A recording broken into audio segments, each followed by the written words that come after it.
Welcome to Drinking Bros, presented by GhostBed.com. Welcome to Drinkin' Bros, kids.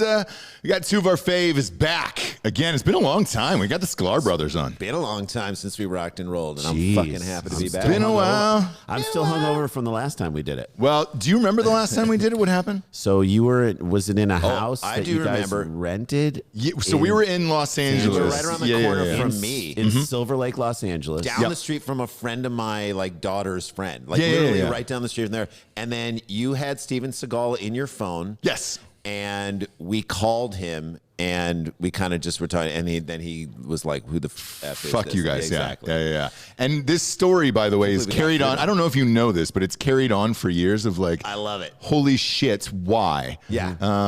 Because I think that was 2 years ago we did that show, Yes. somewhere in there. Pre-COVID is all a blur now, where I'm like, I don't know. I could be, 24 years old. I could be 40. Who fucking knows? We call it BC. Yes, and that's what I call it too. BC. And everybody asked, they were like, man, how did you get Steven's number in the first place? He had actually called me to star in this movie I was directing, and from China. Yeah. So I had a conversation with him from China, and then I saved that number. The movie didn't work out. That's surprising. It's weird. You know, most things are very smooth with that guy. You know what also didn't work out? Steven Seagal getting a ride home from wherever he is. Oh, dude. You know what else didn't work out? His hair.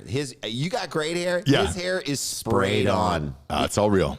It's all real. No, that spray is natural. The spray is real. The spray is real. Spray is real. No one's saying it's fake spray. Yeah, that is real spray on his hair. But what happened was, who replaced him was Sean Astin. Oh, nice. So that dude's reliable. And reliable, and it turned into the greatest story of all time. So we were doing Range 15. This movie called Range 15, and he was playing a helicopter pilot in it. Hot as shit day, mid-July, Los Angeles. We were in Pomona, and to keep everybody's spirits going during a break, because you would stay in the helicopter essentially, right? Because it was on the ground to keep, and there's no AC in those things. None. And Pomona is deep east, deep. inland. It's on the way to Palm Springs, so it's desert hot. Deep, right? Right. So to keep everybody's spirits up, he goes, you guys like Rudy? We're like, we love story Rudy. of triumph Yes. and Notre Dame. Yes. You mean all of us who think that we could go out and make one play in any sort of a thing? Yeah, that story that makes everybody feel like I could do it. we don't like that. We don't like it. No. Yeah. So obviously we all said yes. He recited the entire thing in the helicopter for all of us. And he's at the 5. He's at the and the whole thing. And we were just like, oh my God. And literally the crew, the cast, everybody was up all day. And then he hit a walk-off then. Of course. No. I mean, because it gets better, right? Oh, Jesus. Hot girl who owned the helicopter company. Yeah. Had some tits on her and everything else. Like the whole thing, right? It's gonna happen. Little Usually older with women, they will woman. have it. So he says, hey, because he got off at like 4, right? Traffic is deep at that point. And he's going back to Beverly Hills. Yeah. Shit. So deep it'll put your butt to sleep. So he goes, hey, can I get a ride home?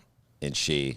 In the helicopter. No! What? Fucking no. So I had to go and set up the next shot or whatever, and I just walked away from this because I didn't want anything to do with it. No. And insurance-wise, I didn't know how that, because I produced it as well. Insurance-wise, I didn't know how that was going to work out or whatever. So I just walked away from that convo and just went to the next setup. And then you just see it taking off. 4 minutes later, he's hanging out of it, just waving over to the... And the sound of Creed is coming out the back. Can you take me higher? I mean, it was just... Place. Yeah. So in this... I mean, this is nowhere near reciting the thing of Rudy, although it is. It kind of is in its own weird way. Not trying to one-up. We're not trying to one-up. We're just reminded me of this story. Go ahead. So Jay and I, go ahead, Red. we were doing Wild Hogs, okay, which was an insane movie to do, and just because of the level of star power of a lot of people on that movie. You talk about movies usually in one, and there's one or two, one and Travolta. Travolta, Tim Allen, Martin Lawrence, Bill Macy. I mean, oh boy. And you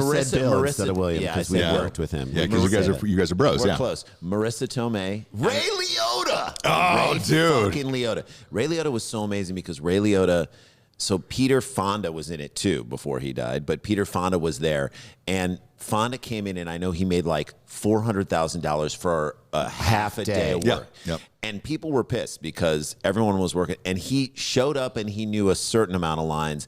And then after lunch, I think he did mushrooms at lunch. after lunch, he knew less. I'm like, how do you know less than when you came Not here, only did bro? he know less, but he was standing in Leota's single. So Leota's there, and Leota can feel the camera. I mean, this guy knows what to do when he's on a set. I have never in my entire life seen a person use the anger because he's supposed to be angry at Fonda. Yeah. He's like the leader of the Del Fuego's biker gang, and Leota, and he's supposed to be mad.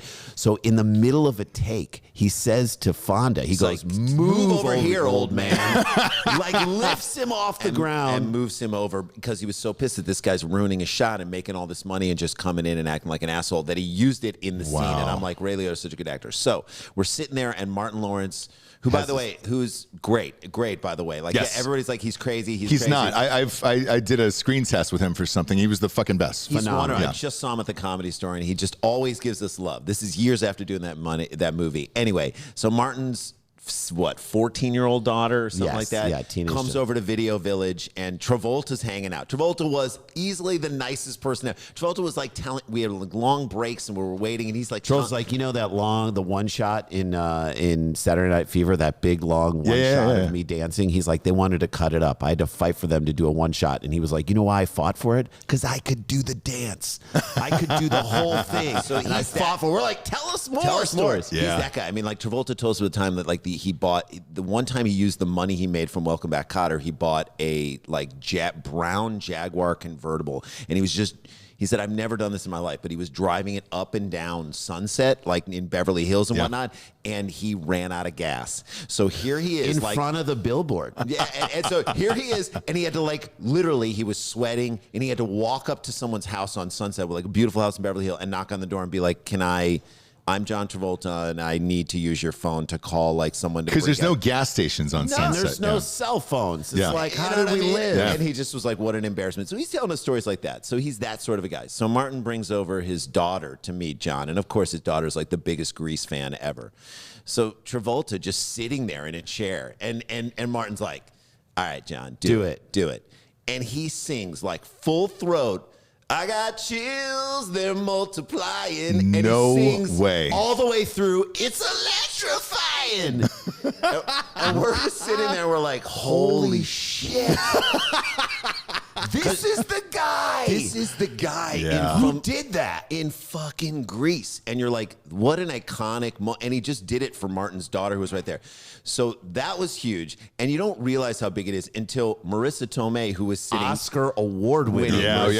Although there's controversy, but man, she still has the statue. She's sitting right next to us, and she fucking squeals like a schoolgirl. It's almost as if this adult woman has been reduced to The kid that she was when she watched Grease. And she loses her brain, and we're like, this is insane. This is Travolta. This is the Rudy speech in the helicopter, but like this is happening. You in win. front of it. You win. You one upped and you won. No. We weren't trying to one up. No, not at all. That story is fucking incredible. It reminded us. And so I was just like, these moments, we kind of hit ourselves, and we're like, you know, we have to remember that we're like a part of this thing that's happening. Because like right we now. had scenes with all of them where like Randy and I had to do some comedy in front of them, and it was like and carry it. And they had to just sit there and watch us go through like some dumb argument and be silly and be funny, and we're like, man, this is a cool thing. Like they're in a scene with us, and we got to carry this comedy moment for a little bit. And it felt we weren't just there to support them, and it was a great moment for us. That was really, really cool. Well, there are weird moments like that where you work with people that you've either admired or you looked up to, and you get lost in it, and you're like, oh shit, I'm supposed to be acting in this fucking thing. I gotta be my character. I gotta like focus up, and you know, it just goes back to just be like, all right, just rely on what you do. You can do it. Yeah. Mine was Winona Ryder. So I was in this scene with her. It was like an 8-minute scene, and like as a kid, like that was my jam. Like it was Winona Ryder, of course. And Heathers, when it clicked in, and then she's in front, I'm like, and it's just the two of us, and I'm just like, oh my God, dude. I mean, I forgot I was in a film, and I was like, yep, lines. Yeah. Lines. In a sense, I got lines right now. in a sense, she shoplifted your soul. That's what you're trying to She say. stole your soul. Stole all of it, dude. Every single last cent. That's such still on a it. crazy moment that when you think about it, and you gotta love that she had the resurgence in Stranger Things. You gotta love that, like she had her. She lived through that. I'm gonna tell you something. fucking made it I'm gonna out. be totally honest with you here. Yes. The character in Stranger Things isn't a character. That's her. That's her. That's That's her. her in real life. Oh, I believe that. So it's this manic, like, what's going on? I don't know. Dude, reality. Do you have pills? Do you have my pills? Like, Are we the same age? And we're like we probably not. You're probably young. I'm super young. Yeah. I'm probably You're What are you, like, 28. Yeah, 28, 28, 29. Who knows? So for whatever reason, We're honest about our age. Unlike you, we care about being honest Being with the truthful public. with No, not at all. No, so we're 49. We're about to about turn Oh 50. yes, I'm a lot younger than you. So guys, we're about to turn 50. So for us in 1994, when Reality Bites came out, and it literally came out as we were graduating college, a movie about people who are about to graduate college, who had just Got it. So that was high school for me. So like, I'm still in high school, and so, but here's the thing. That's going to see those. Like I was going to see those in the theater when it meant something. Now when I watch shit on Netflix or whatever, it means zero to me. It means dick. It means dick. Movies mean dick. And there was one thing that I would love to fire away with you guys today about. Let's do it. It's called If You Had to Kill an Actor. We had this debate yesterday in the studio. It was trending on Twitter for a second. And once we got into it, it got super fucking heated. Okay? Of course. You have to kill one actor, and you can never, ever see their movies. They don't exist anymore. So you're erasing them. You're erasing their- history. Their footprint. Everything. Oh, wow. You're erasing them, okay? Robert Downey Jr. Wow. Tom Hanks. Yeah. Leonardo DiCaprio. Yeah. Or Denzel Washington. Wow. Jesus. So we have a Denzel story. I get a Denzel story too. I want to hear your Denzel story. But what do you do? So That's so hard because I don't know if I could live without He Got Game. I don't know if I can live without that movie. somebody else said He Got Game yesterday. So here's know. So as good we're in going that. through the list of it. good in it. He's great in it. You said DiCaprio. DiCaprio, Tom Hanks, Yeah. Denzel Washington, and who was the other one that I just said? Jesus Christ. Yeah, that's right, RDJ. Robert Downey Jr. Jeez, so you lose That's Robert hard. Downey Like, Jr. see, if you were to throw a Johnny Depp in that mix, then that would be an easier choice for me because I would be like, you can lose Depp. Who cares? Correct, right? So can like lose him. this is the one that everybody was torn on, and everybody had a different answer. So I'm going to keep Hanks all the way because I need Hanks. I think you have to, just right? for bosom buddies. For bosom buddies alone. Man, For Splash, you got to. I'm gonna go. We'll go. Man with one red The shoe. Man with One Red Are Shoe you is a kidding very me? underrated goddamn movie. I loved. Here's the thing: Joe versus Volcano. Joe versus bad Volcano. movie. Not Not bad bad either. I'm gonna pull up his thing here because we'll go through this. I was so fired up about it yesterday that I said no one is fucking leaving. We're gonna go through these goddamn catalogs. Fucking DiCaprio. And I want an answer. I want an answer out of everybody. So, okay. The weird thing is when you type in Tom Hanks in IMDb, Yeah. it actually gives you more options where it's just like, oh, is there another Hanks that we're talking about here? Is there another fucking Hanks? Colin Tommy Hanks. Hanks. I love Colin Hanks. Colin Hanks' son was Chet great. is, look, if there's no Tom, there's no Chet. that's Chet true. Hanks, White Boy Summer, like, is that the greatest son of a celebrity maybe ever? Probably. Yeah. Yes. Also the Yeah. greatest. Have you heard his the greatest patois? headache. No. Come on. He did it at the Golden Globes on the red carpet. It went viral. And he actually had to do a podcast about it the other day where he's just my like, God. holy shit, man, people have lost their fucking minds. Oh, yeah. What was I doing? All right, let's go through Hanks here real quick. All right. These are, Dude, they're all iconic. Hanks stayed for me, okay? So bosom buddies, right? Of course. Of course. Great. Unbelievable. On And this- by the way, he was an amazing stand-up. So, like, he started as a stand-up. Yeah. Tom Yeah, Hanks. yeah. The Money Pit. Money Pit, one of my all-time favorites. Unreal. We'll go big, Sure. Splash, Splash, of course. Castaway, Castaway's great. Forrest Gump, Gump. Philadelphia. Yes. Philadelphia. And what else? Dude. I mean, What we're not else? even I mean, fucking he's like- close. Apollo 13. Oh, my God. My Lord. Come on. I mean, when I'm looking at these, it's almost hard to believe where you're just like, Da Jesus Vinci Christ. Code- The Da Vinci Code, all of the Toy Stories. All of the Toy Stories are Because I'll be real with that. We got kids. yeah. Toy Story was a... But they're it's good movies. because of Tom Hanks. Like, I know it's a cartoon, But his fucking voice in Toy Story, like I can't not friendship. live with it. It's a movie about friendship. By the really way, is. Also, all of his appearances on SNL. Like, incredible as like the two best. guys are like, David Pumpkins? David fucking Pumpkins. One of the greatest characters of all time by a weirdest thing. celebrity. The Oh, yeah. weirdest. fucking Sony Guts. Remember he's selling like, hey, this guy got a Sony Guts. That is just, that's gone. You're wiping that off the face here? No, you Can't can't do get rid it. of Captain Phillips, Dude, you can't- Saving Mr. Banks. I'm the fucking captain now. God damn it. Sully. Sully, dude. He dude. landed that plane. landed. God damn it, man. Now, look, I could live without The Terminal. I could never see that movie again. Yeah, that's The Terminal was a miss. Okay. all right. We can cancel that flight. Cloud Atlas, yeah, we're good on that. Larry Crown, I forgot he was on 30 Rock as well. Dude, he's amazing. He's amazing. And Charlie Wilson's War, yeah, The Da Vinci Code, Polar Express. was he in? Weird one. Lady Killers was shitty.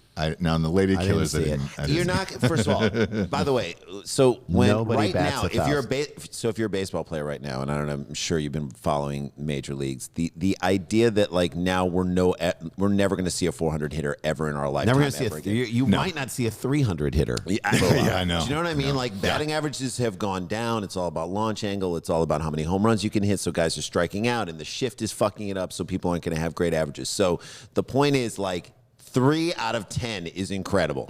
Tom Hanks is probably in his He's movies batting batting 700. 6 or 700. Yes, easily. And I haven't even gotten to Catch Me If You Can. Catch Me If You Can is unbelievable. Road to Perdition. Yes. The Yes. Green Mile. Fucking Castaway. unreal. I mean, you've got mail. Yeah. I do have mail. Sleepless in Seattle. Thank Sleepless you. in Seattle. They Just get his- up on top of That it. thing you do, I loved as a kid, dude. You do. It's do. great. Iconic in every way. And again, we love him because of the comedy background. We Sure. love him because he came from this place. You can't get rid of Hanks. Can't get rid of Hanks. And then the last one I'll leave you with, besides the Burbs punchline. The Burbs. Punchline, The dude. Okay, punchline. Turner and incredible. Hooch. Turner and Hooch. The Burbs is our co-host of our podcast, Dumb People Town, which your fans would absolutely love. Yeah, yeah, Just yeah, going yeah. through the dumb stories. Dan Van Kirk. He is Obsessed with the Burbs. obsessed with the Burbs. Great That is film. his favorite movie, bar none. The musical number of everybody mowing their lawns at the same time, just out of nowhere, is just inspired. Yeah. It's a great movie. Insane. Yeah. And then the last one I'll go, because we're all sports fans here. And we forget this. We forget this movie every time. League of Their Own. Yes, A League of Their Own. Of course. No crying in baseball. See, No. and he played. So you're like, there are guys who play characters, and you're like, I can't believe it. I can't believe that you're that. Right. So I'm seeing Tom Hanks playing a character. You're like, nope. This dude is the manager of a women's baseball team. Yes. Period. He's 100%. that guy. He's the guy. He becomes that dude. So He's that guy. And then we'll go through. So I'm keeping Hanks. dude, I kept I'm Hanks keeping Hanks yesterday. too. Keeping like Hanks. Hanks was in. 3 of us are keeping Hanks. And then we went to Robert Downey Jr. after that, okay? He's my shakiest one, and I'll tell your you weakest why. link? He is. I mean, I almost would save him just because of Tropic Thunder, but like, I know that was insane, and he walked a line when he did that Oh, character, dude. and that's it was a choice, and he definitely is getting heat for that. But like, But here's the thing, like it is one of the funniest movies of all time. And like, dude, when comedy was comedy still, like, dude, I did a couple fucking movies with blackface. Like, it was funny as shit, and it was a part of the scene itself and the character. But so this it's was- not in a malicious way. no. And this was making fun of a the guy who did it. who So Correct. There's a who layer took his out of it. acting so far that he could do anything. Correct. And so it was an over exaggeration Of a someone method. doing it. It was actually making fun of that person. Right. And showing what a dipshit this guy is. Right, And right, so right. People don't so like people who want to fight that are missing the extra layer that's in there. So And we had Marlon Wayans on the show as well, and like we were talking about white chicks, and was like, dude, as a white, I have no fucking problem with that whatsoever. I don't give a shit. as a white chick, I have no problem. Dude, so wait, wasn't he in So we'll go. Kiss Bang Bang? Yes, Yes, Kiss Kiss and Bang. he So was- here's the Sorry. thing. Yes, wait, He's dude. the fucking best. All that of movie. the goddamn Avengers, like Iron Man, he created Iron Man for fuck's sakes. Back to School, he's amazing. Weird Science, Thank you. he's amazing. Thank you. Science. Okay, so Thank you. So, do you want to know how good Robert Downey Jr. is? He is playing a douchebag in Weird Science, just Yeah. a total d-bag, and he is funny and he jumps likable. off the screen Yes. and likable in a weird way. He's the asshole guy who's against our guys. As a director and someone who has to go into the room and look at the cuts of the movie, I guarantee you they were looking at the cuts of that movie and being like, damn it, he's too likable. He's too likable. He's too I don't good. know what to do here. Right. Yeah. Exactly. So he was, you could tell. And like the very fact that like it wasn't the kid who played Wyatt and Anthony Michael Hall who got Saturday Night Live, maybe prematurely, but it doesn't matter. It was Robert Downey Jr., the villain in that movie, and Anthony Michael Hall at the very time when that movie came out, those guys got Saturday Night Live, and you say to yourself, yeah, there's a reason why. Yeah. So absolutely, I think he's really hard to leave off this list. He kind of went away. Less Than Zero, unbelievable. Less Than Zero. My favorite movie he's ever. I mean, you're going through like Zodiac, A Scanner Darkly, A Guide to Recognizing Your Saints, Good Night, Good Luck, Kiss Kiss Bang Bang, Kiss Kiss Bang Bang. Yeah. Gothica, The Singing Detective, Wonder Boys. God damn, Wonder Boys, dude. He was so good. I'm in a Wonder lover Boys. of Michael Chabon, dude. Unreal. Black and White, which is a great movie. Not a lot of people have seen it. Bowfinger. Yeah, We all forgot about Bowfinger. Bowfinger. That's right. Two Girls and a Guy is one of my favorite movies of all time, and I think he should have won the Oscar for it. Wow. Have you seen it? Yeah. yeah. To do that for 90 minutes straight of at the end, he's pretending to blow his brains out and the mom and everything. And like, I didn't know if the mom existed, if that was real. And he's crying at the end and he's fucking both girls. Yeah. All of that shit. I was just like, the guy's the greatest. He's the greatest. God damn it, man. This is And tough. then all the Natural Marvel- Born Killers, dude. Natural Born Killers and all the fucking Marvel movies, dude. Air America. Yeah. Air America. He is the heart of all of those. He's in addition to being funny, and he also made a form of mumble comedy. He made it very, very And chic. improv. He does something with his cadence that it makes it impossible. Like sometimes when you're watching actors act, you can see the lines. You can see the script. So that's like a bad moment for an actor when you can like see the script. Yeah, Jay, you had an acting teacher way back in the day. I had who put it so beautifully. I had the best acting teacher in LA, and he has since passed away. His name was Gar, and he was a fantastic dude. And he said, when you're watching great acting, you should not say, wow, that is great acting. You shouldn't be like, oh my God, wow. You should be looking at great acting and being like, wow, life, holy shit. Where you're just in it. Right. You're in it. You're like this situation. And so, it's like it's the great quote by Walter Payton. This is what we always say. It's like when you're good, you tell everyone. When you're great, they tell you. That's right. Yeah. So it's when you're in these moments where you just are lost in the moment, you're like, I can't believe this situation. Then that's when they're doing their best work. And I have done that numerous times with Robert Downey Jr. the third. Same. And then look, it always comes back to sports for me. Oh shit, the pickup artist I forgot about. Yeah, dude. But it always comes back to me. Johnny Be Good is one of my favorite movies. It's just Michael Hall. Campy, fucking hilarious, and Football. All of it is probably true in real life. Yeah. Maybe. Especially now. Yeah. With the NIL deals. Yeah. Shit. It was like looking into the future of like, oh, hey, what do you want to do? Now, DiCaprio. Dude, I'm sorry. He was so good in Once Upon a Time in Hollywood. He was so fucking good. So Jay and I hosted this this writing, and I'm sure you use Final Draft when you write. But Final Draft is for those who don't know, is a computer program that basically Puts your scripts in every screenwriter format. uses and puts in the screen format. So they were having the Final Draft Awards that we've hosted in LA on the Paramount lot. It's really fun, and they typically get like some big people. So Tarantino is being honored. Okay. Now we had never met Tarantino, but like he's there, and Jay and I are just doing comedy. Yeah. And we did the bit we did for Tarantino and for everyone who's there and everyone who's watching at home. We were like, okay, so the best part about writing a script is getting studio notes. Huge laugh. We're like, that's the best part about writing a script. Because you love it when someone who's never written anything in their life tells you how to do your own shit.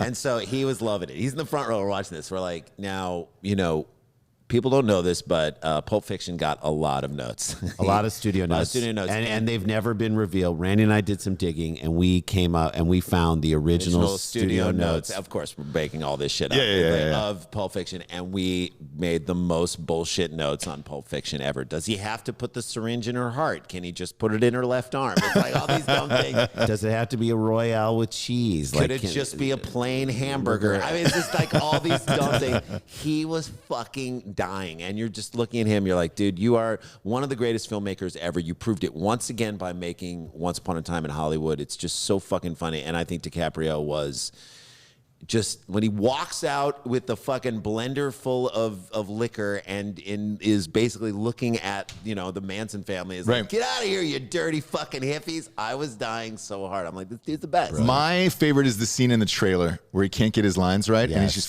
fucking kicking over everything, having a complete meltdown. And I love they jump cutted that thing where it's like it's just they cut it up. Or him sitting in this. Telling the speech about acting, like in the director's chair, like off the side of the set. Like that speech was unbelievable. Yes. And then he goes in and delivers the performance of a lifetime. Yeah. It's like, I love stories of people who are just hanging on for dear life. And it's like, what do you do in that moment when you are just hanging on for dear life? And then you see actors summon it. This dude is one of the best around. So you're going to get rid of him? That means I'll just go through his history here. Once Upon a Time in Hollywood, obviously. The Revenant. Dude, the fucking Departed, bro. Dude, fucking Departed, The Departed. But Wolf of Wall Street is an end-all, be-all. Like, if it is on, forget the next 3 hours of my life. It's a coke journey. My kids don't exist. It's a cocaine journey. It is. Get ready to get on the cocaine train. The Great Gatsby. Unbelievable. Great fucking movie. Django Unchained. Come on, dude. The meme alone is worth him not ever being left off this list. Django Unchained. You're like, you have to be such a badass to play that big of a villain. Oh, yeah. You know what I mean? Yeah. It's like, that's why I have mad respect for Christoph Waltz. You're like, Christoph Waltz in Inglourious Basterds, you say to yourself, okay, you have to be willing to be hated on every level. And he's not a big dude. No. He's a very dainty man. So to create a sense of danger and power, I know we're getting off of Leonardo DiCaprio, but it's all in the same sort of thing because yeah. Inception, Shutter Island, Revolutionary Road, Body of Lies, Blood Diamond, The Departed, The Island. Yeah, The Aviator, The Beach. The Aviator. Show me the blueprints. Catch Me If You Can. Yeah, there you go. Again. Gangs of New York. The Beach is one of my all-time favorites, and I feel like I'm the only one that loves the movie. I didn't read the book. So I read the book, and I was like, this book is unbelievable, and there's no way the movie's going to come close, but DiCaprio made it. He made it come close to the book. Really? Okay, yes, good. He did a great job. He's an avid reader, by the way. So a buddy of mine did Wolf of Wall Street, and he had purchased that book through his production company years before. So he's a great. Celebrity was great. The Man in the Iron Mask, meh. Okay. Titanic, there's nothing you can do about that. It's the bankable. Marvin's Room, Romeo and Juliet. Come on, dude. We all got laid. We all got laid to that. Modern it up. The Basketball Diaries. Not bad, bro. Wahlberg. Mackie Mac. Dude, Mac. And then This Boy's Life, Growing Pains, obviously. Of course.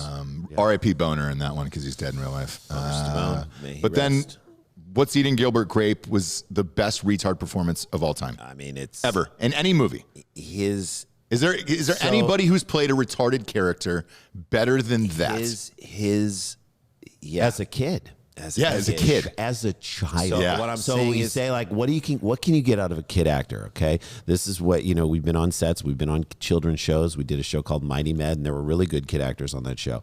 But what was the director looking for in every single scene? Truth. Okay, can this kid give me truth and not give me a performance and not give me some blown up bullshit? And if we get to the truth, then it's gonna be good. This guy gave a truthful performance of someone with that's just incredible. With mental retardation. And here's the thing. So I saw it as a kid, right? I had never heard of him, seen him, or anything else, right? Came out of nowhere. Yeah. Yes.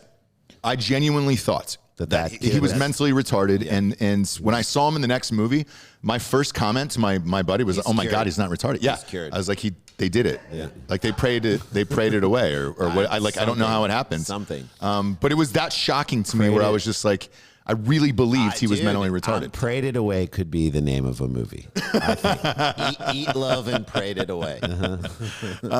So he's in for me. He's in for me too. Yeah. Who does that leave? It leaves Denzel. And here's why. I know. Here's why. Dude. And I don't want to. Don't fucking hit me up with the race bullshit either. I don't want to hear it. It's not because of that. I think not only is he a great person in real life, but my God, he's arguably probably the best actor out of these four. He is. Easily. What's your Denzel story?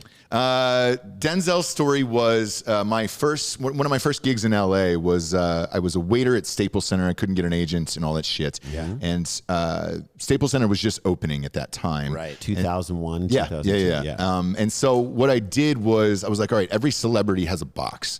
And so the very first night, I think it was Bruce Springsteen was playing. And you I went to that show. Were you really? Yes. I probably served you drinks. No, I was way in the fucking cheap seats. Come on, you know me. You know us. So I'm there, and there was a black girl that was a waitress with me, and we got our lists right before we were go to serve people. Yeah. She was like, "Who did you get?" And I go, "I got Ice Cube." Who was just on the show a couple months ago. Shout out to Ice Cube. But are we there yet? Yeah, exactly. So what happened was she goes, I think I have a bank or something. She's like, it's called ICM. And I was like, I'll take that. You want to trade? Yeah. She was like, bet, let's do it. So we traded. Nice. All of those guys were in the box, all the agents, the presidents, everything else. And they were like, hey, dude, we're just going to rent you out for the night. Take off your shit because there's going to be celebrities in here. Yeah. Sign an NDA, and we want you to party with them. No way. So that way, that's insane. They feel like they're not being watched, is what he said. And he goes, just blend in. He goes, to take off the fucking tuxedo bullshit. Yeah, and I was like, all right, cool, man. So I did. Smoking weed, drinking with McConaughey, all these other guys. Stop. Yes, everything. Cut to. They called my boss a few days later, and they were like, "Hey, dude, can we hire this guy for a party?" Amazing. And at his agent's house, he was an old school guy, and he had a theater in the house. And he used to before every client that he had, they would show on the reels the movie to the client and say, "Congratulations, let's go over your performance and everything else." Yeah, right? Amazing. So it was Denzel, and it was the Hurricane. Wow. Oh my God. So there was like, I don't know, 12 people there, 14 people there, whatever. And so my job was basically serve them drinks, get them into the theater, get them popcorn and candy. And they had a full popcorn and candy bar in there, the whole thing. Danny DeVito has that. And then he goes, if somebody gets up, just offer them a drink and politely walk out. And I was like, great. So somebody gets up right when the movie starts and goes downstairs, and I walked out, and it's Denzel Washington. Yeah. And I was like, hey, Mr. Washington, I was like, do you want something to drink or whatever? And so yeah, I'll take a drink. And I was like, all right, cool, man. And then he goes, you play pool? Uh-huh. And I was like, I do now. Exactly, 100%, right? Your ass, I do. And I go, are you not going to watch your movie? And he goes, I never watch my own movies. Really? Yeah. And he goes, I never watch my own movies. He goes, I don't even watch movies at all.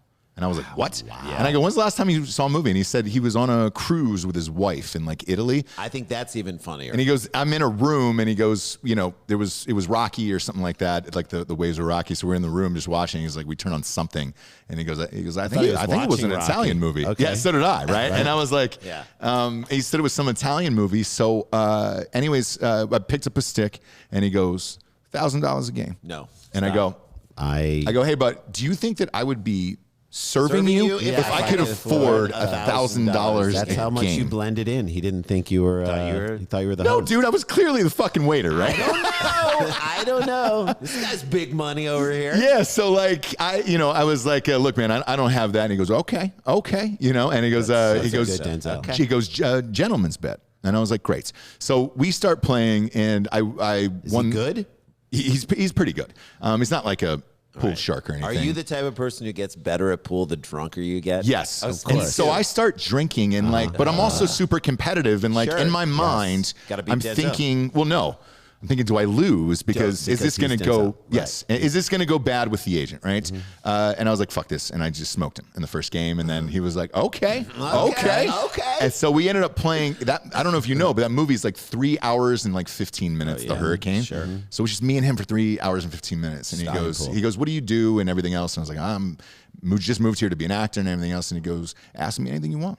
That's amazing. Anything. So for 3 hours, talking him about talking shop, drinking, playing pool, and I just asked him about anything that I could possibly think of acting. And like I'd seen all of his movies, and he's honest. He's super honest. Did you think you were a Make-A-Wish kid? I did. At that point, I was like, dying in 6 months. What's happening? Why do I get to do this? I was like, dude, am I going to go out in the front yard and have a catch with Tebow? Like, that's what I felt like. Or my own dead dad. Yeah, exactly. Holy shit! R.I.P.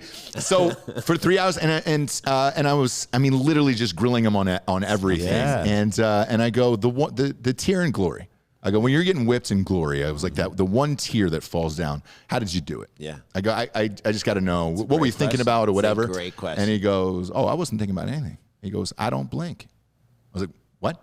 And he goes, go back and watch the movie. I don't blink. So he goes, he kept his eyes open for 60 seconds. And he's like, dude, if you keep your eyes open for that long, he's like, you'll get one tear. What? And I was like, it blew my mind. Oh my God. And I was like, holy. And so that night I went home and tried it in the mirror. And I was like, sure enough, yeah, 60 to 90 seconds. If you just keep your eyes open without blinking, they start to water up and you'll get a tear, right? Oh my God. So and I went back and watched the movie and he doesn't blink.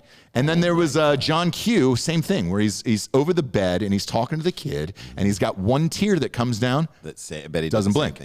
He's got his method, man. Yes. Amazing. So he was the one who kind of taught me like tricks to do with like when the camera was on and everything else. And I was like, all right, cool. Because he knew the edits and everything else, but he was also a trained actor from New York. So you have all of that background combined with what you know about editing. And I think that's what makes a really great film actor. Because it's totally different. Film right? and stage are totally different. Now that I've told this amazing story. You want to hear our like not as great story? Oh no! You have. So we're gonna now bump you one. We're gonna down. bump it Remember down. how we one upped you before with. We're gonna one down. We're gonna one down you here. Okay, so Jay is. I'm talking to my friend. I just had a coffee. I'm talking to my friend in Chicago about Michigan football. Just it's our happy place, right? Because we're Michigan. We went to Michigan. Yeah, I went to Ohio State. I'm sorry. So are you? This year? This year I'm not. But come on. You guys are going to be fine. You'll get it together. You'll I don't want to hear Everybody knows my bets on this hear it. show live on air. I'll be happy to throw down whatever you would like on that game. We're not. I don't trust my team yet. Next year when we have JJ McCarthy, we'll revisit next year. Okay. Okay. Gentleman's bet. Much respect. Gentleman's bet. Yeah, dude. So you don't fucking bet against the Death Star. We're man. fucking waiters in this world. So I'm on the phone and I had a coffee and I gotta go pee and I walk by this store that my wife has gotten me a shirt before. It's this store called James Purse. It's a nice store in Hollywood, in LA. And you in Hollywood? Or were you on Ventura? No, this was in West Hollywood. Okay. So I know this store and I have taken stuff back. I kind of know the people who work there and I know I can walk in and use their bathroom without buying something. That's my jam. So I tell my friend Josh, I got to call you back. I go in the store to use the bathroom. I come out of the bathroom. This has happened twice in that store. The other time I was in there, I came out and there was only one other person there, Aaron Rodgers, and he goes, "Hey, where's your brother?" And I'm like, "You're Aaron Rodgers," and he's like, "I love you guys," and I'm like, "Can we hang out?" You're the coolest. So then this time though, I come out of the bathroom. There's only one other person in the store. This is insane. It's Denzel Washington, right? And I'm like, I gotta say something to this dude. I don't want to like make a big deal. I don't want to make a whole thing. But so I'm, looking around at the shirts, trying to come up with something to say. What are you gonna say to this guy? And I'm like, hey man, I'm sure you get this a ton, but thanks for doing what you do. I appreciate your work. And then I just kept looking at shirts. And he's like, why do I know you, man? And I was like, I don't know. Maybe I'm a comedian. I have a twin brother. He's like, yeah. What's your name? And I'm like, this is what I said. We're the Sklar Brothers. Okay. That's all I said. That's all I said. And he just looks at me for a second and he was like, the Sklar Brothers. The Sklar. I'm like, did you put another syllable? You in there? added a syllable to my last syllable. And then for like 10 minutes, I'm like, maybe I've been saying my name wrong. Yes. And Denzel Washington walked in 1 second and fucking he corrected years of saying our name wrong. So we talk about college sports, college football. Because his son plays, I think, and he's in school. And like, we just talking about all kinds of stuff. We're having a great conversation. And I look up. And by the way, I'm wearing a shirt that we made for our podcast. it was right at the time when Marshawn Lynch was going off, and we made a shirt with Diane Weist's photo on it. It just said Weist mode. Like he's telling me. Because like the past, Do you still have it? Yes. Yeah, it's still available at fluffycrate.com. You can get it. Oh, it's I'm buying it as soon as we end the show. It's the greatest. It's the greatest shirt. It says same colors as the Seahawks. It says Weist mode, and it's got her picture on it because the power of a passive aggressive Diane Weist is like can destroy everything. So he laughed at my shirt and he thought it was really funny. And he's like, I think I know you guys from ESPN from when you guys did your show. And he just was really, really cool. And I look up from having a normal conversation just because I got lost in this dude's normalcy. Yeah, you got lost in it. I did too. I did too, yeah. I look out the window and there are 20 paparazzi people taking photos and videos. So if you go online, on YouTube, you can find Jason Sklar. You can talks see this to Denzel Washington. It was documented. Okay. And the whole time I'm looking at that thing, I'm like, man, I got to lose like 10 pounds. That's the whole thing I did when I saw that video. But it was awesome, and I loved it, and it was not nearly as cool as playing pool with him. Man. I mean, playing pool and being able to pick I can't his lose him brain. for this. I truthfully, I think if we're down to making the choice, Yep. I'm going to have to drop Robert Downey Jr., and I know that's very tough. I agree. Let me bring up the movies, and I'll tell you why I made this particular choice. And I love him, by the way. I think he's the best actor out of the four of these guys. Right. Agreed. For real. Right. Because it's effortless. I mean, just effortless with this guy. Okay, so we'll go through like The Equalizer, right? I mean, that's an amazing movie, and But he's all of these movies, I only watch one time. Besides Training Day. Right. Training Day I've watched Is that his fault? 80 times. Whose fault is that? I don't know. And So, that's a so good question. look, you look at Magnificent Seven, meh.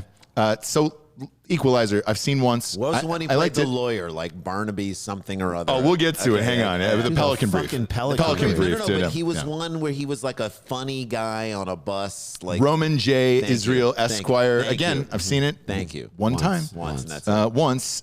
Two Guns. Once. Flight. Flight. One time. Okay. Dude, I don't go back and watch it. Flight was so good. though. Great movie, but I don't go back and watch Okay, it. right. Safe House. Seen it once. Okay. Unstoppable. With your boy, Travolta. Seen it once. Book of Eli. Great movie. Great movie. Seen it one time. Okay. The Taking of Pelham 1, 2, 3. Saw it 1, 2. I saw it only once. Same. One time. Yeah. Travolta too. American Gangster. So Great film. fucking good. Holy crap. Once. But I've only seen it once. Okay. The Manchurian Candidates. But I'm like, so okay. Deja Vu. I've seen it once. Felt like I'd seen it before. 2 times. Yeah, nailed it. Nailed it. I like how you looked in the camera on that one too, just to let them know. Like, that was a deja vu line. You got to go a 2-shot. You got it. There it is. There it is, right there. You missed it. It was a nice one. All right, Inside Man. Now that movie I loved, and I've probably seen it 5 times. I've seen that a few times. Yes. Man on Fire. I liked it. Only saw it once. This man is on fire. Yeah. Antoine Fisher. That's a good one. Great movie. Great, good one. Once. John Q. That's a great. But one time, right? Right. It's not like you're having John Q parties on a Friday night before you go out. So here's the thing: is it that? But is it like his performance is so good that you're just like, that's it? He did all that you needed to do, that you don't have to actually watch it again. I mean, is there maybe? I'm trying to think of an answer that like, look, he did it, and I just want to leave it in its pristine form and have watched it once. Or if for you, it's just the repetition of watching something means that you love it so much. That I love it so much. Right. And I'll go back to like, again, being a kid and wanting to do all this shit. Like there was movies that I've watched 30, 40 times. We had Matthew McConaughey on a few months ago, and with Dazed and Confused, there was a period where I watched it. I think I've seen that movie 100 times. So can I tell you, not to get all Linklater and take a sort of a left turn or a right turn here. Which is exactly what it would do because I just watched Slacker again. Right. Unbelievable. It's a left turn. But to me, so Linklater does Boyhood, which is an incredible movie. Just incredible movie. But I only watch it once.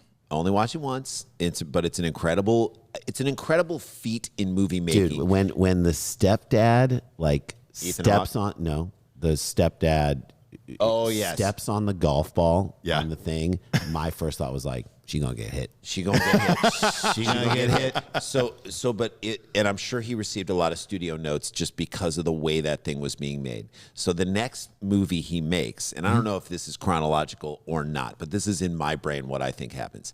So he then makes Everybody Wants Some, which is, to me, it's the sort of the companion piece to Dazed and Confused. It's the first 3 days of college at this West Texas But did you like it? Here's why I loved it. Okay? Oh, you did like Here's it. Why Okay. I loved Okay. it. Yes. Okay. Because in the middle of this I loved it from a creator's You perspective. know who else loves it is Jason Reitman. Jason Oh, Reitman really? loves this movie. So the reason I love it is that in the middle of this movie is a 20-minute scene approximately of just guys practicing baseball. And you say to yourself, that scene, and you know this as a director, that scene is a guy being like, I'm not taking a note from fucking anybody. No. Because no studio would allow that scene to happen. They'd be like, cut that shit down. It has nothing to do with the plot. Joyous. And it's joyous. It's these guys. It captures the whole moment of everything. Does it push the story along? No. Does it push things forward and get you to? Is it a right turn in the script? No. It is just a joy in filmmaking. And you say to yourself, okay, this to me was the movie that Linklater wanted to make, and no one touch it. He's going to do it the way he wants. So, And that's exactly what he did. So there was a joy in that I absolutely loved. So I'm just saying, like. Well, he's the biggest baseball diehard of all time, right? So I did a screen test for him for Bad News Bears, because he directed that. And The original is the greatest. You can't do it. Touch You just can't do the remake. And I'd gotten my. I love Thornton. Billy Bob Thornton is an amazing. Oh, he's awesome. Dude. He's the best. Incredible guy. Huge Cardinals fan, by the way. Yeah, he's big baseball Yeah, fan. huge guy. Baseball fan. But my agent had said, "Hey, dude, just be prepared. Like he's silent and he's not going to say one word to you." So I did some research and found out that he was like a huge Astros fan. So when I went in, I was like, "Hey, you know, blah blah blah," and I go, "Astros are looking good this year," you know, and he was like. Perked up, and I'm having like a 20-minute conversation. And I was like, "Oh shit!" But he knew everything about the Astros, and I was like, "All right." He knew that they were going to cheat. Yeah. He was already banging on a trash can as soon as I said it. You watching? Is J.R. Richards still living under an overpass? Wow. May he rest in peace. R.I.P. R.I.P. Obviously, but huge baseball guy. So with that movie, I knew that was independently financed. You can do that if it's independently. You can put whatever you want in there, but is it just jacking off in people's faces? Kind of. Yeah, but then 20 minutes but of just practicing. So on some we talk level, about practice. We talk about practice. Yeah. Not so a on, game. On some level, that made me great. I loved it because it showed him just flexing in like a very interesting way. So.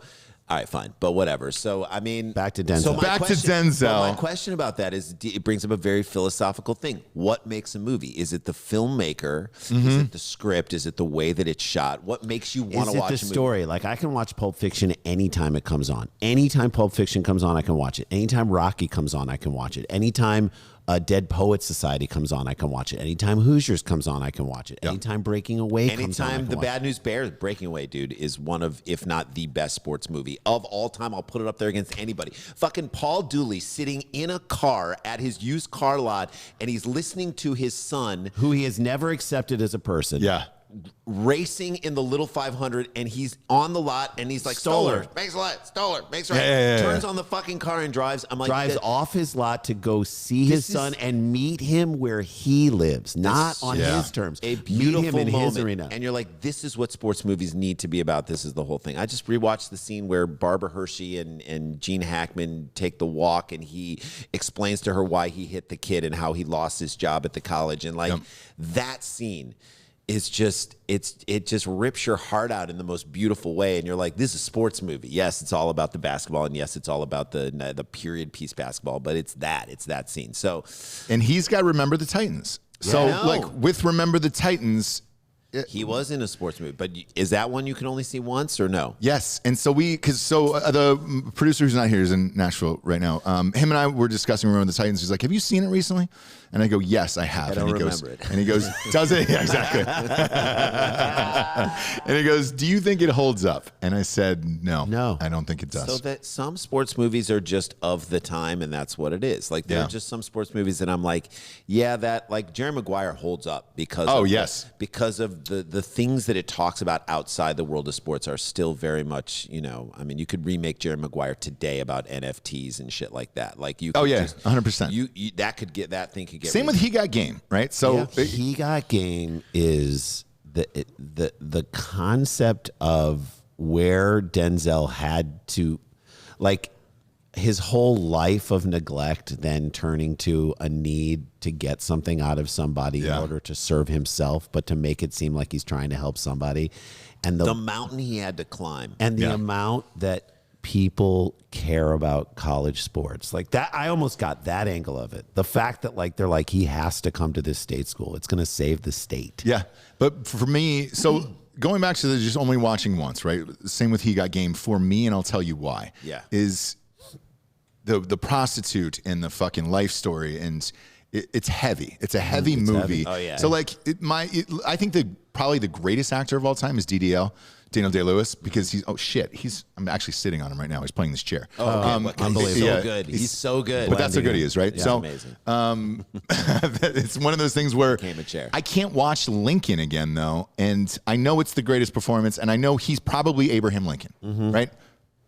But I can't watch it again. He's channeled him. So for you, and I want to get clear on this, sometimes it is the subject matter of the movie. So Malcolm X is one of those. So and I thought he was amazing in Malcolm Same. X. The choices of movies that Denzel chooses to do are movies that I think you can only see once because you get it, it's done. You don't have a desire to rewatch it again. They're usually filled with heavy stuff. Heavy shit. Yeah. And so he's not doing a Catch Me If You Can. He's not gonna do, that's just not what he's gonna do.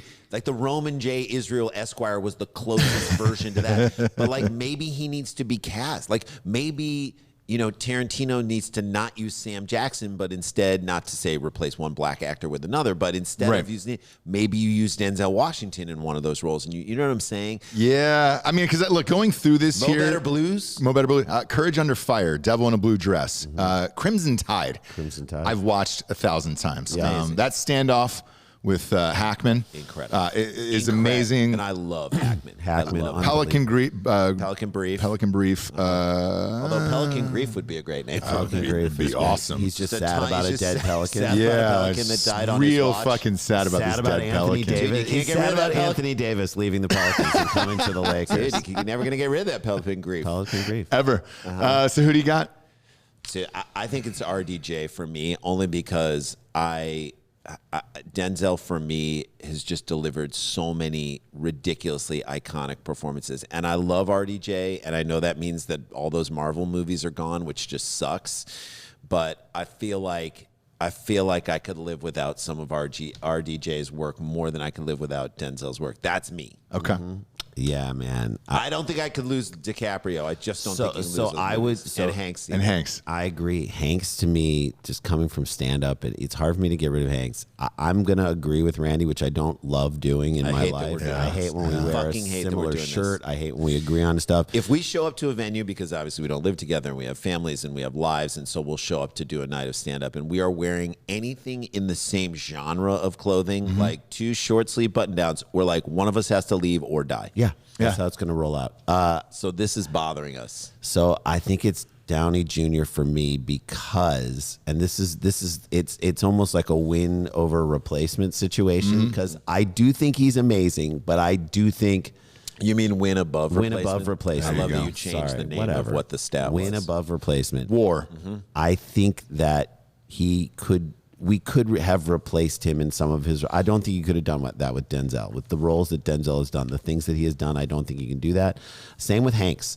I do think. I still just want to get rid of Johnny Depp. Is that wrong? No, it's not. It's not. It's not wrong at all. You could go down his list of movies, and they are incredible. And I have never seen this in my entire life. Not to get on a Depp tip, but sure. I was on a Depp tip on Ross Passion Revolution yesterday, actually. Yeah, okay, so I don't want to get on a Depp tip, but do Rango. Okay. Not that. Get out of here. Get the fuck out of here. Love Rango. So Rango Unchained was one of my favorites. The lizard is a slave. When the wizard got... I know, just put him in the fucking hole.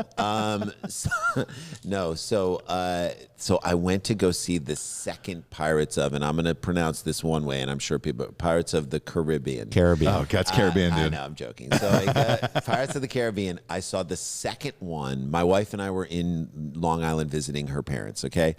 And we went to the movie theater the weekend it premiered in Long Island, okay? Yeah. And we go, and Jeff Stilson had the best joke ever. He used to, when I was a page at CBS back in 1994, I would like go and seat people for the Letterman show back in 94 and Politically Incorrect. And he used to warm up the crowd. He was a writer on Politically Incorrect, and he's a comic, and then great writer. And then he was up for Chris Rock show and all this stuff. Yeah, so he had a great bit about seeing Superman in Times Square at the movie theater with a Times Square audience. He was joking about New York audience. And he's like, that iconic moment, like the movie starting. And he's like, you knew you were in Times Square in this gritty theater when, and this is such a simple joke, it made me laugh so hard as a page. You're not supposed to like show emotion or anything. You're just supposed to be, but I was cracking up. And he was like, so it starts out and like you hear the music and then like you hear him flying. And then somebody in the crowd, okay, on the left side of the theater was like, it's a bird. And then someone on the right side of the theater is like, it's a plane. And then someone up in the balcony was like, it's your mother. I'm like, that's a New York audience. Yeah. So oh my God. So you're in Long Island and I'm on Long Island, okay? And I'm going to see Pirates of the Caribbean, the second one. So the first one was a humongous hit. Right. We're in the theater. It's opening weekend. It's packed. Like I have not been to a premiere since like one of the like later Star Wars movies. I had not been to it. So it's packed. The theater is just overflowing with people, and there is like excitement, juice, excitement, buzz. Again, this doesn't happen around movies. Maybe when we saw Raiders of the Lost Ark, there was excitement, but like for the first time when we were kids, he comes on screen. Jack Sparrow comes on screen. And I'm telling you, the fucking whole place applauds like he's in the theater. Oh yeah, they applaud You're like, for who's him. that for? I'm like, who is this applause for? Clapping for? He's not. He can't hear you. Okay, like this is just Isn't for like you. Broadway. I When believe have he to, can. stop. I believe he can. He So might be maybe able he to. can't hear you. Maybe that gets piped into him somewhere. But I'm like, I have never seen, and that you didn't write it. Mm-hmm. You just became this character and played this character and inhabited in such a way that like I've never seen that since. And I've been to a lot of movies at the theater, premiere weekends and whatnot, but this was, I could not believe the response. I'd never seen that ever. So you got to give him credit for that. But Yeah, look, I'm ready to drop I his said ass. on yesterday's show with my wife, I go, he will be back. I think with that whole Amber Maybe. Heard, no, I think he Think will. I don't know, man. I'll tell you why. He's so weird too. Like the combination of being weird, I'm like, I don't. Well, why think do you think he'll be back? here? Once the story came out with Amber Heard and she shit the bed and all that other crazy shit that they were doing, she cut off his finger with a wine bottle and everything else. I think he got out of the stigma of, all right, he's not some crazy like fucking wife beater or whatever. It was just a fucked up couple doing weird shit, and it's Johnny Depp. Like you kind of expect it, right? And he's too good. Because I know Spacey's getting a lot of offers right now, Kevin Spacey, and that's as worse as you could probably get next to Weinstein. It's bad. And he's getting a lot of offers, and he's actually starring in a movie now with a very famous Italian director over there. He's gonna have to do overseas shit. Well, he's getting shit here, and he's waiting for the right thing. And like I've talked to people, and they're like, dude, he got I think 22 offers last year for shit, and it was just like Kevin Spacey. But all of his accusers have died. I don't know if you guys know those stories, but No. 3 out of 4 have died. insane. Yeah, it just and weird freak things where you're just like, hey, Is what the Spacey fuck? God? Are they weird? One was a heart attack. One was a car crash. One was I mean, it was just these weird fucking Spacey things. could be God. Yes. He could be our God. And I think he'll be back, but I don't want like, but with Depp, I think he'll be back, but I think the Depp we're going to get is not the great actor. It's going to be the Nick Cage, I need to pay off my fucking debts and taxes actor. Right. So you're going to see him in a bunch of weird shit, and it's going to go down a weird Brando hole. You may be right. And then you're kind of fucked on that with, Right. with Because Depp. then what's worse? Like maybe like it's like dying young before he gets to see how he ages. So we're not going to. It might be better for him to like not make any more things. Well, but like Maybe. Depp in the Charlie and the Chocolate Factory, where he basically is channeling Michael Jackson as that person, right? He literally was playing Michael like Jackson. a pale guy who loves I was hanging like- around kids. You're I was like, I don't know if I "Ooh." ever saw Gene Wilder as like Michael Jackson, but it is No. really funny when you think about the idea of like, what's the worst thing in the world you can give a kid? The responsibility of running a factory. Yeah, exactly. What a terrible Yeah, thing. hey, you won the It's yours. competition. Yeah. Now you got to run Hey, a factory. Now you got to No. deal with all these people in workman's comp situations. Oh, God. Like Oompa Unions. Loompas falling into the fucking chocolate stream. Like, good luck. hey, Charlie, Hershey's is coming after your ass. Exactly. The shareholders are mad at you.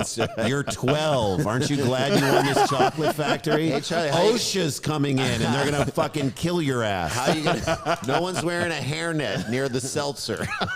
You dummy. I want to go around the room real quick. I need an answer here. Coop, you got to kill one of those actors. Who is it? I think I'm going to have to go with Robert Downey Jr. Oh, also. three Universe, RDBs. but definitely can't live without DiCaprio. I generally only like his career after The Aviator. I didn't care for the movies before that. Okay. Yeah, Robert Downey Jr. for me. All right. Joel, who do you got? Robert. Oh, wow. All right. Nick, who do you got? All RDJs? I know. Wow. And it's, by the way, and let me just say, it's not an easy choice. Yeah, by the way, you basically said to us Larry Bird, Michael Jordan, Magic Johnson, and LeBron Shaq. James or or Shaq. LeBron. I kill LeBron. I mean, I hate him. I just hate him as the whole shit and the. He's an interesting dude. LeBron is an interesting dude but you just can't deny. Because, like, you try and put him in a context. So, Aaron Judge is the biggest dude ever, okay? He's like 6'7", 250. Yeah. LeBron is 1 inch taller and like 15 pounds. He's like a harder-bodied version of him. But you were born perfectly. It's like Kate Upton, where you're just like, dude, I can't. Totally. However, when Kate Upton was 12, no one said, Kate Upton, you are going to be a supermodel. I'm sure they didn't. You're like, you're a good-looking girl, but like no one's like, you're going to be a supermodel. Pull her up at 12. I'm totally kidding. We can't do that. Come on. Don't pull her up at all. No, but the idea that LeBron James, when he was 16 years old, had the expectations that he was going to be this big. And truth be told, when he got so much shit in Miami for saying, and by the way, I'm not like I love LeBron more than anything. I'm just saying, when he was at that, like opening thing Pep where he's rally. like, we're not going to win 1, not 2, not 3, not 4, not 5, not 6. He got so much shit for it. But think about it, dude. He has been to 10, 11 finals. And if you want to take the win over the Golden State Warriors, and yes, Draymond Green got suspended, and yes, that happened. But his win over that literally historically great team. Sure. Is better for me than any of the wins that Michael Jordan had over any of the teams he faced in the finals. Utah was good, fine. They had 2 Hall of Famers on that team, fine. But they did not have any other great players, okay? And the guys who are guarding him is not a shutdown, lockdown dude. I'm saying that the win that LeBron and Cleveland had over the Golden State Warriors is worth, in my opinion, 2 or 3 championships. That's how big and that's how good he is. And he went to 11. He's won 4 out of 11. If Draymond plays Game 5, that there's no. I don't think we're even having that conversation. Yeah, but that's injuries. The Ray and Allen shit shot. Are part of it. The Ray Allen shot in Miami, like that was fucking. He should have won 1 more. Tony Parker misses a free throw. Yeah, and then it gets kicked out. So it's dude. just, dude. I could. shit happens in the games. It Shit does. happens in the game, and you put it up there. I mean, his block. Look, if they call a foul on Jordan for pushing Brian Russell forward, do they win? No, they lose. I don't think there was a foul though. His arm extends. His arm extends. You're not. It's very loose touching. Like it was. But see how far his arm extends. You cannot. Once your arm extends fully, that's you could easily call that. Someone could have made that call. They never would against Jordan. But if that was someone else, and that happened today, let's say. I mean, it was so light though. But if it's matter. Donovan Mitchell, so if light. that's Donovan Mitchell, and he does that push on Murray, and he pushes him, and he falls down, and they make that call, I don't think anyone's arguing that call. They'd be mad. So I mean, I have like for the expectations of what LeBron was. So like the reason Jordan was interesting. I love this is a discussion of what about actor would movies, kill, and and now we've you've now made gone to it my about Who Jordan. cares? Now we're killing athletes. Yes, that's all we do on this show is we kill people. We kill people. Yeah. So like but the reason Jordan was so interesting is that everyone who played against him knew that Jordan was great, and everyone in the ACC back in those days, had to play against Carolina. They were all talking Jordan. But we as a country didn't know. Jay and I were huge basketball fans in that time, and I couldn't tell you, oh, he's the best, he's the greatest of all time. Like we didn't know that. Like we knew Patrick Ewing, so like we knew those players, and we were huge sports fans. I couldn't tell you Jordan is as great as he was. So I'm saying like LeBron. Imagine if Jordan had that pressure and social media and all that other. You know what I mean? His whole life on display. Yeah. His whole life on display. That pressure that he would have had, I don't know if he could have handled it. I really don't. So, like, I'm just saying what the gauntlet LeBron and also has LeBron never had Phil Jackson, who is a bona fide winner. So as we talk about Aaron Rodgers, Jay talked about meeting Aaron Rodgers, okay? I think Aaron Rodgers deserves more credit than he gets simply because he's been a better quarterback. So Tom Brady's amazing in terms of, look, winning this other Super Bowl with another team shows you how truly with Bruce Arians, by the way. I mean, Bruce Arians is the white coach. LL Cool J. He's Same Kangol. Same Kangol Same Kangol, dude, yeah. I love him. Like, if you told me Bruce Arians played saxophone in a jazz trio, I'd be like, yeah, probably. Yeah. Okay, he looks like Did he does. he play sax for Steely Dan? Maybe. He did for, I think, 3 years. And then he moved on. So, but I'm saying that, like, Aaron Rodgers never had a Belichick coach. With Aaron Rodgers, because I thought Aaron Rodgers was close to winning. He could have won like maybe 2 or 3 more Super Bowls with a better coach who made better choices down the stretch. I think he could have won last year if he would have ran the ball in instead of chucking. All I'm saying is, I'm saying it just, those things and those details, right. You know, when you want to stack that up, sometimes it is like a better coach wins you those, like, doesn't make those mistakes, doesn't allow you to make that play, tells you to go this way. Belichick maybe had a game plan that was perfect for Brady in a way that just, you know, utilized all of his skills, and you need that. So Phil Jackson's the greatest coach of all time, in my opinion. So for Jordan to have that, it's just amazing. And how do we know that? Because Phil Jackson then won like five in a row for 5 more for another team. You know what I mean? Yeah.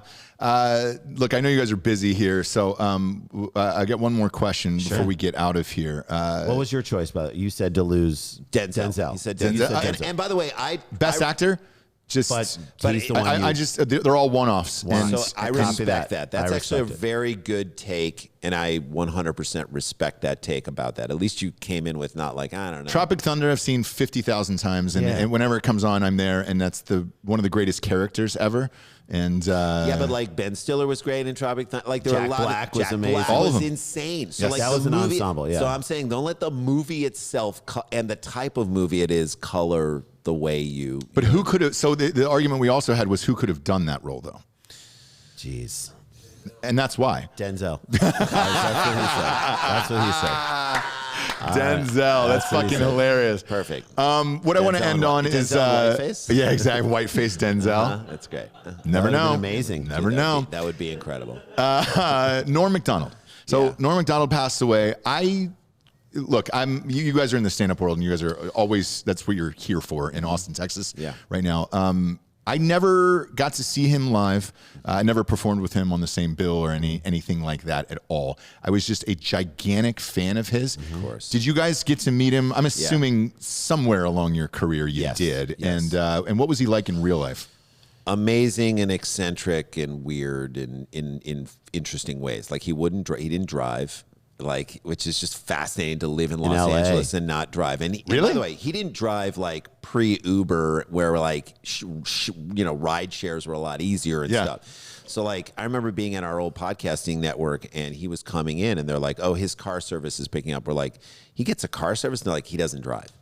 We're like, so he takes a car service everywhere? That's just so beyond my, like, why wouldn't you learn how to drive? It's such expensive a weird thing. too, by the way. Weird. So he, when you think of his career, he was a writer and an amazing writer. Yeah. So he came out to Roseanne. He came out to LA to write for Roseanne. Mm-hmm. So Roseanne, we all know, is probably the best sitcom about an American housewife. Mm-hmm.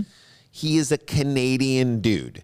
How does he know what the fucking American housewife? A great writer though can do anything. So and like he was that But he good was of a there for joke writer. jokes. He was there for jokes. Oh, got it. So what I'm saying is, he was that good of a writer that an already established show about an American housewife, this Canadian writer comes in and he can do. So he did that, and then he got SNL. And once he was on SNL, it's very hard after Dennis Miller does the Weekend Update to do it. So Kevin Nealon had to take it in another direction. And what Kevin Nealon did was amazing. We're huge fans of him as well. Same, yeah. So then to sort of create your own space and do your own thing, I thought Norm was just, and of course, Norm, like took us through the OJ stuff. Like Norm's joke about Norm's joke about OJ claiming that Nicole Brown Simpson used to beat him, and then he also claimed that Nicole and Ron murdered him. That's a great joke. It's a great joke. It's such a great joke. And I mean, we'll argue that like his joke about OJ at the ESPYs, the 1998 ESPYs monologue is like one of the greatest sports and comedy moments as sports comedy guys ourselves that ever happened. The thing, hey, Charles Woodson is here. Good to see you, Charles. Charles is the first one of the first defensive players to win the Heisman Trophy. They can never take that away from you unless you murder your wife and a waiter. That's kind of a deal breaker. So they did that on ESPN, man. That at that moment, ESPN was like, "We're never going to have a comedian like this ever again host," and they didn't. They opened the door. It was almost like when they took the mound down after Bob Gibson and like shortened it. They're like, we can't fucking deal with this. So the one story I will tell you is that through doing his show and doing stand-up at the Comedy Store, we've gotten to be friends with David Spade, who's amazing. Like, talk about a singular talent. Like, he can do what David Spade can do is like, it's magic. He's so funny in his bones. So good in his bones. And Spade was telling us, he couldn't remember the sketch, but he said, one night we're at SNL, and all the, players have to be writers too. And so like Wednesday they read the sketches and then they sort of pick the ones that they're going to go with, and then you have to work on them. Right. And so there's this Wednesday night they're working, and it's like 4 a.m, 3 a.m. Because you got to read them all on Thursday, right? So they have to be turned in. I think you read them on Wednesday, and then they have to be punched up and fixed by Thursday, and then they start paring them down, and then they reverse. So Wednesday's a very important writing day, I believe. Don't quote us on this if we're getting this wrong, but on one of those days, very important writing day. So they're writing, and it's like 3 a.m, 4 a.m. The drugs have worn off. Yep. People are pissed. You've got a writer's room that's like, they're stuck on one thing, which you've ever been in a writer's room and you're stuck on one joke. It starts to become impossible. It starts to become just a mind fuck of epic proportions. And you're like, I don't know how to do this anymore. And then I don't know what's funny anymore. Maybe I shouldn't be a writer anymore. Like if a person tells you that they haven't looked into the abyss of their own career and said, I can't do this anymore, I can't party with someone who hasn't done that, because that's all of us at one point. So David Spade was like, the mood in the room was fucking terrible. Norm, who is everyone thinks is asleep on a couch, there's like a couch and he's just laying out, he gets up as if like a fucking ghost. He like rises up out of the fucking ashes and darkness. He pitches one joke that is like, they're trying to figure out the like simple, and it's like kind of almost already there in the thing. He pitched it in such... I just end it like this. And he fucking does it, and it is the perfect ending. He solves like 4 hours of getting nothing done and everything. He just walks out into the New York night, and no one at 4 a.m, and no one sees him, till like the next day. But Spade said that was the greatest, like, because it wasn't his sketch. Mic drop walk off. Yeah, he wrote it for somebody else. Mic drop walk off he'd ever seen at SNL, and that was Norm. Dude, and his bit, I just saw his bit last night. One of his earliest bits about the devil tells a guy to go kill his family. Yeah. You know that bit? Yeah. He goes and chops him up, puts him in a duffel bag, and he comes back, the devil, there, I did it. I chopped up my family. Devil then takes off a mask and is like, it's me, Bob. And he's like, oh, God. One for you. You got me there, Bob. I chopped him up. And it's so funny and so dark. And that's what he was able to do, was to be edgy, not dirty, dark, and still appealing. Yeah, there was a moment where you saw him take his seam. It's almost like it's like athletic in many ways, like where a good running back waits for his blocks and then picks the right hole to go in, and then you say to yourself, okay, he's off to the races.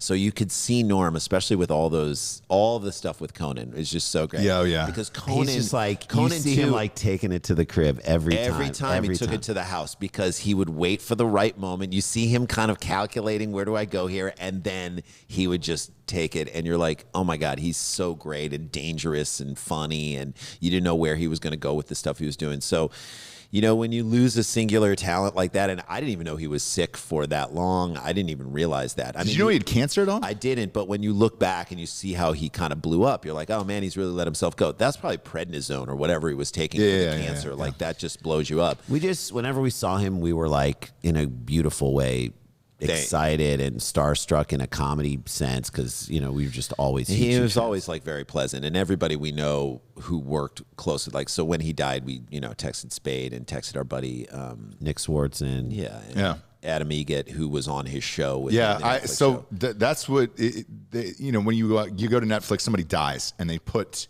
their work right in front of your face again. You're like, all right, sweet. I had heard a story that he was, because the beauty of him was more and more stories keep coming out that are weird and eccentric, and you're like, why did you do it? Yeah. He'd like live tweet a golfing event, and you're like, the weirdest thing ever, and you're like, I'm on board for it. Yeah. So the story that I read this week was that he always lied about his age, no matter what. That's right. Anywhere he went, right? And so my wife and I were sitting there, and the Norm MacDonald thing pops up as soon as the Netflix pops up, and you're like, oh shit. I told her the story, and she goes, let's find out if it's true. So we popped it on. It was Jane Fonda. He was interviewing Jane Fonda on there, right? And he's clearly trying to fuck with her. She does not get it. He did that a lot whatsoever. And then at one point he goes, how old are you? She was like, I'm 80 years old. And he goes, oh, great. He's like, I'm 64. I'm only like 16 years younger than you. We could totally be together or whatever. It was like, died at 61. Yeah. And it was like, as we started to go back through all of these things. He did different ages.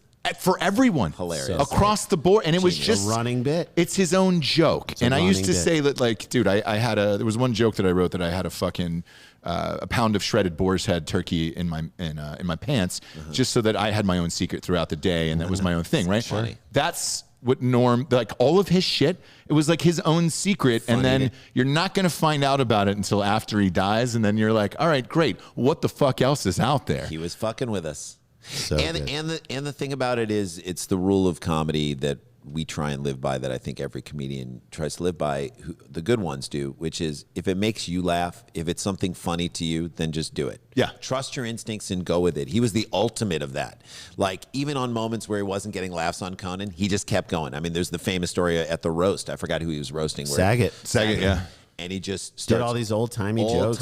He keep going, and they're bombing. not fun. Yeah. Bombing. Yeah. And he just keeps going with them because it's hilarious to him that that's the reaction that he's getting. Sending up the concept of a roast. It was so good, and then at the end, it becomes one of the greatest, ever.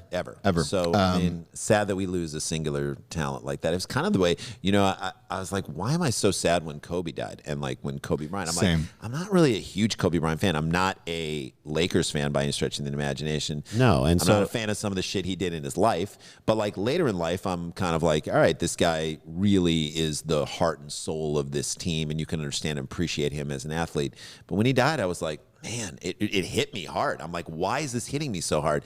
Because he was a singular talent. Well, and you lose someone like that, and it's just like bad for the world. The other part about it is with him and Norm MacDonald is they looked relatively the same, right? Yeah. So Norm MacDonald, even because I just watched his stand-up special that was on, a couple of years ago. He looked the same. Like, it looked like Norm MacDonald, but he looked older. He's 60. Like, yeah, we're all going to look like that. But he didn't look crotchety. No, not at all. No, he was still. And same with Kobe. Like, Kobe died.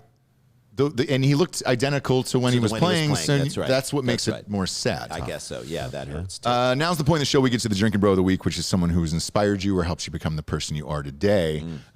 Who would you like to give the Drinkin' Bro of the Week to? Jay, who do you want to do? Jeez, and it can be someone from our lives, or it can just be anyone in general. Anyone. So the death thing is strong. I want to give it to our dad, who's passed, who would have loved everything we did, including this show and including all the stuff. He was a funny guy. He was the kind of guy who would, when we were like 2 years old, 3.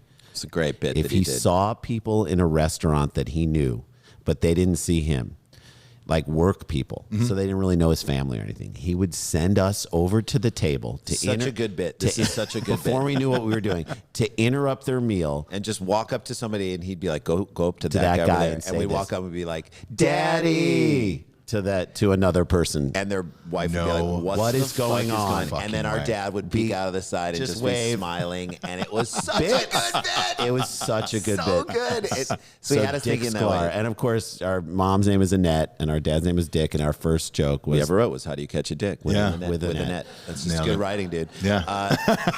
I'll give it to him. I'm going to give mine to a comedian that was so inspiring for us, and he really got us. We brought brought him out to the University of Michigan way back in the day when we were there.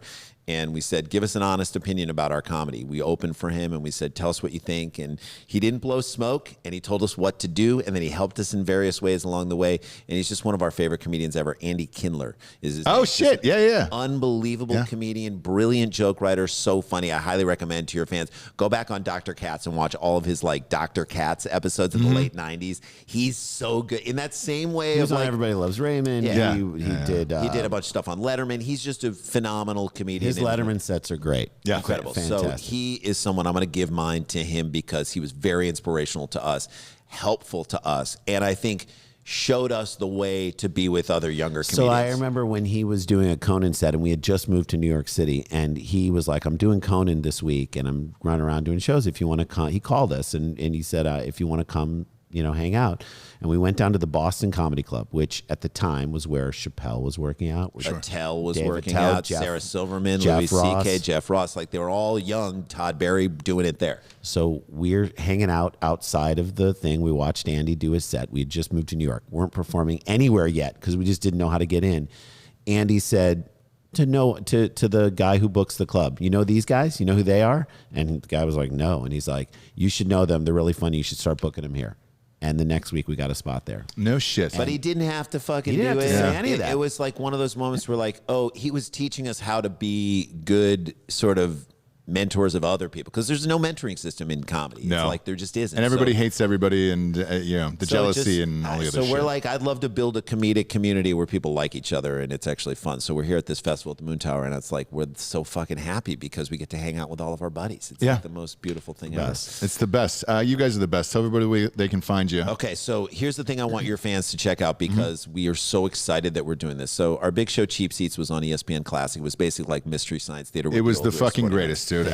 Everybody, like, that still lives to this day of like, dude, bring back the cheap seats. So everybody says that. So we said, finally, we're like, you know what? We know what we're going to do. And we have some other projects in the works that we can't really talk about right now. But for right now, we have a Patreon. So you can look up patreon.com/Sklar Brothers. We are doing $5 a month. $5 a month. Cup of coffee. We are doing new episodes of Cheap Seats, just us. And we're like, we're picking the source material. We're doing the jokes. We did that's great. This month was Battle of the Network Stars. Crazy Battle Network stars where like basically Howard Cosell is fucking sexually harassing everyone. Robert Conrad is a dick and like thinks he's so funny. It's just, Willie Ames is like pre-God. Willie Ames is so funny. So it's an amazing thing. So we're doing that. So please just sign up for that, and you can see a new episode of Cheap Seats every month, plus a bunch of extra content. So that's the thing I'm going to promote. And then supersklars.com, you can see us live wherever you guys are. We've got a date in Ann Arbor coming up in where we used to go to college. Yep. We'll be in Seattle. Did you plan it around a game?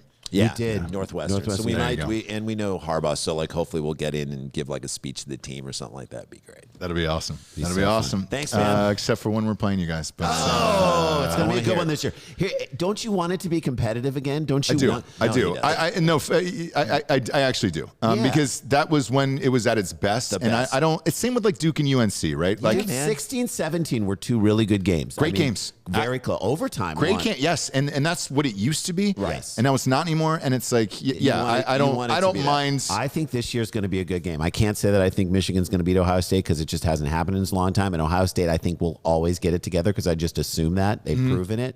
I think, though, this year it's in Ann Arbor, and I think the Michigan... gonna be fun. The Michigan energy right now, we'll see what it is. We'll see what it is. see in Don't 2 get months. ahead of yourself. No, We'll no, see what I'm just saying it's going to be a good game. I'm not saying Michigan's going to win. I'm just saying I think it's going to be what we want it to be. I agree. Which is And exciting. yesterday on the sports show, I said, take Rutgers plus the points this weekend. They're getting 21. I don't know, man. I still think they're going to beat them 44-10. So Blake Corum, buddy. Blake Corum, Heisman Year 2 of Trophy kid. Shiano. Yeah, they lost It's a weird fucking gritty team, but dude. Can I say the reason why I wouldn't do that? I'm just going to tell you because Yeah. two things. One, no one's running the ball better than Michigan right now. Nobody in the country. They're top number 1, 2, or 3 in the country with the running game.